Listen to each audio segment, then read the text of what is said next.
அல்லாஹ் அழகா குழந்தைக்கு புரியுற மாதிரி சில வசனங்கள் குர்ஆன் வசனங்களே வாசிக்கிறான். வல்லதீன ததுஊன மின் தூனிஹி, அல்லாஹ் விட்டு நீங்கள் யாரை அழைக்கிறீர்களோ லா யஸ்ததீஊன நஸ்ரக்கும், உங்களுக்கு உதவும் சக்தி அவர்களுக்கு இல்லை.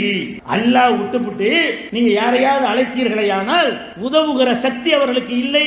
வலா அன்ஃபுஸஹும் யன்சுரூன், தங்களுக்கு உதவி கொள்ள முடியாது. உனக்கு உதவ ரெண்டாவதுமா அவருக்கு உதவிக்குவாரா? அவரை தூக்கி எல்லாம் நரகத்தில் தூக்கி போட்டா தன்னை காப்பாற்றிக்க முடியுமா? தங்களுக்கு அவர்கள் உதவி கொள்ள முடியாது என்று 7வது அத்தியாயத்தில் 197வது வசனத்தில் எல்லாம் சொல்லி காட்டுகிறான்.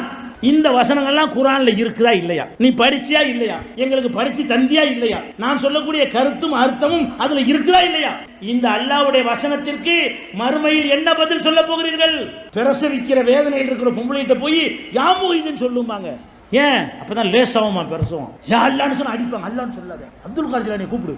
அல்லாஹ் சொல்வதை கேளுங்க. நான் சொல்ற கதை இல்ல, குர்ஆன் வசனம்.